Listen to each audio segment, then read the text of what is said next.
Hey there, troopers, new and old. This is Random Game Channel.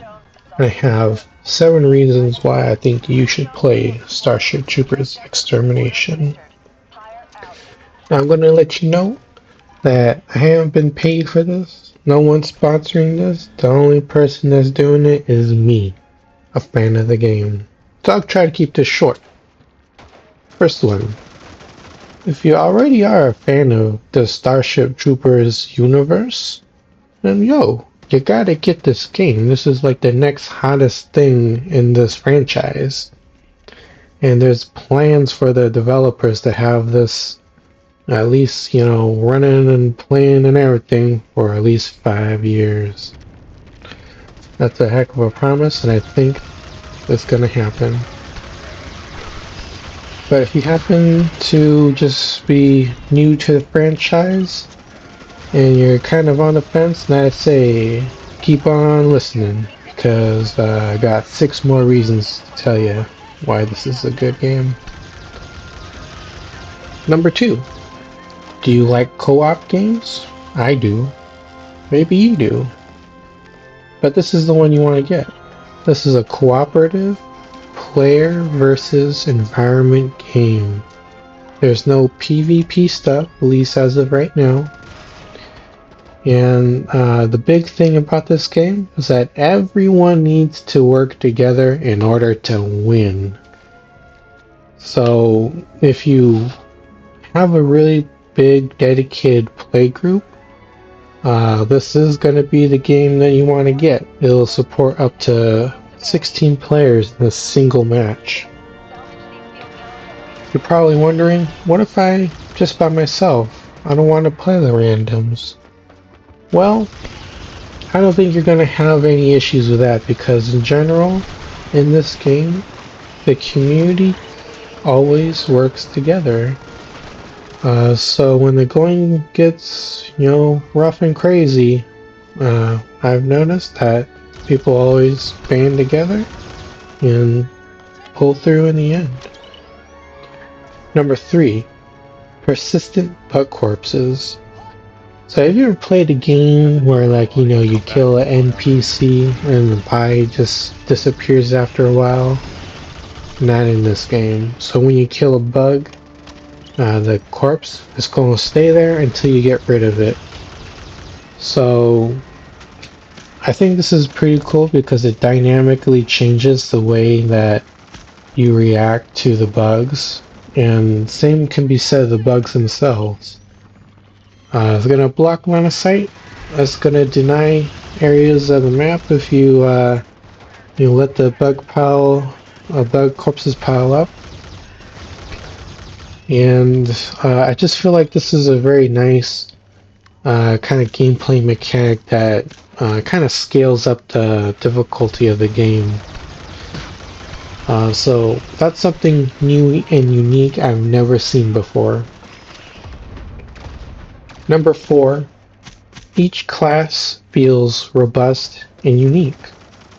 So when I first started this game last year, there were only 3 classes, which was the Hunter, Bastion, and Operator.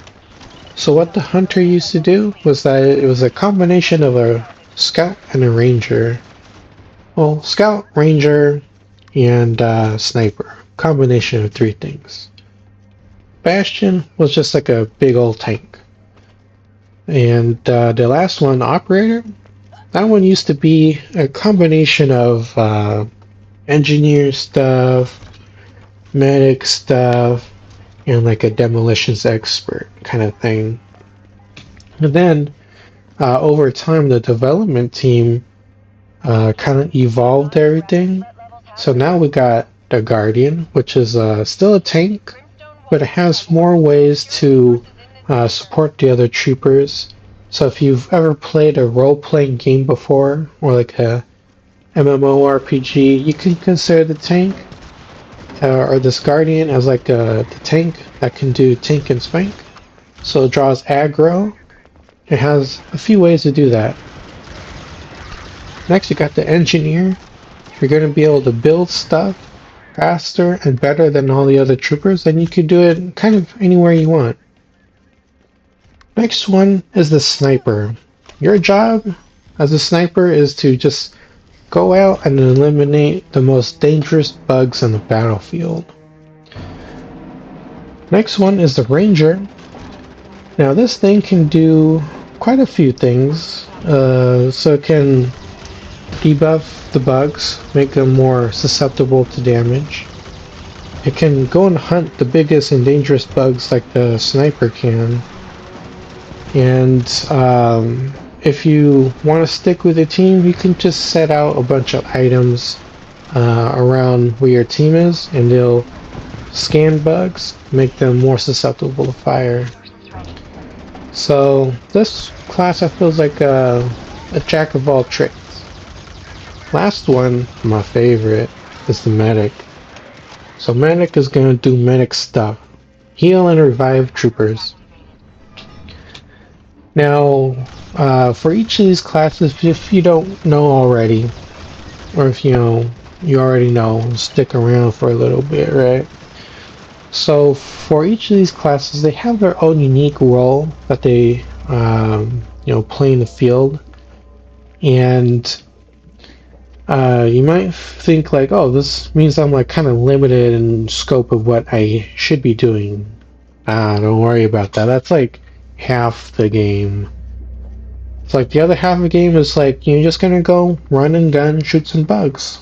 Each class can hold their own against an arachnid pretty well. And it's not like one of those other games where like, if you play as a support, you're not going to be able to like fight as well as someone that, is like a DPS class. Not this game.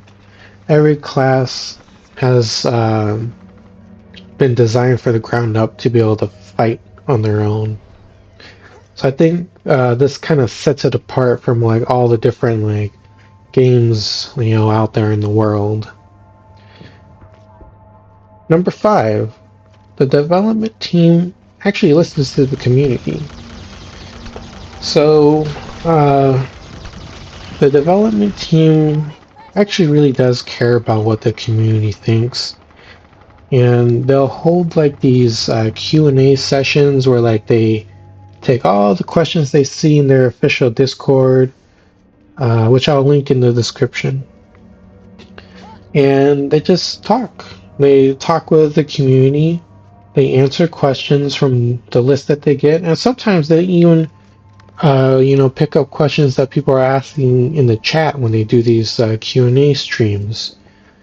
And, sometimes they even do some spoilers. So, this to me says that, the team that made this game really cares about it, and they care about, us, the community, the people that play the game. So, yeah, that's number 5. Number 6. When the going gets rough, troopers always come together to help each other out. How crazy does that sound? Does that happen often in other games? Oh, not really. But in this game, something amazing happens. What that amazing thing is that, when it hits the fan hard. But the people come together and they work together to dig themselves out of the hole that they're in. I can't say the same thing of like, Call of Duty, modern day Halo. So if you're looking for a community of gamers that, really wants to win and work together with a bunch of random people, this is going to be the game that you want to pick up. So again, if you're worried about playing with random people, don't worry about it. If you ever watch my content that I make for this game, you'll notice that I'm always playing with random people. I hardly ever group up with anyone else. And, I actually have a lot of fun playing with a bunch of random people. I know there's a lot of, like, negative feelings and things like that when, people think of, oh, playing with randos. Not in this game. Sure, there's a few bad actors in there, few rotten eggs, but overall, I've had a really fun time playing with a bunch of like random people that I meet out there in the world. So yeah, the last one, number 7. So what do I think about that game? Obviously, I'm making this video trying to convince some people to, hey, you gotta buy this game. It's really good. Now, I'm not really good with my words, and I often stumble on what I'm saying. But if you need any other reasons why, check out my content. Check out my playlist. I got gameplay tips and primers, which, not a lot of people are really doing right now. So I made a lot of stuff to help prep the community, new and old, to, play the game. I also have a bunch of shorts that I started recently, and if you're looking for some kind of alternative material, I also have some music videos that I've been working on, for this game. So, I highly recommend this game. It's going to be fun with friends. It's going to be fun solo. There's going to be a lot of new content coming out for this game as time goes on. And if you just want something super fun and easy to play at the end of a long day of work, this is going to be the game that you want to try out. Gameplay is easy to pick up. It's easy to master. It's not something you gotta do a bunch of crazy calculations for, Path of Exile. That's one's a little extreme there with the skill tree. But this game, you're not gonna come across any kind of crazy mechanic like that. So I highly approve of what the development team is doing. They're doing a wonderful job with this game. I couldn't be any happier to say that I 100% recommend this game. Well, that's it for me. Hopefully that kind of convinces you to give this game a try. It's currently out on Steam and the Epic Play Store for PC early access. You can get that at a cheaper price now compared to what it's going to be when it launches October 11th, 2024. So check your prices. It might be a little bit different depending on where you are in the world. So there you go, folks. Maybe I'll see you in the field. Maybe I won't, but I hope you have a good day, everyone. This is Random Game Channel, and I'll catch you later.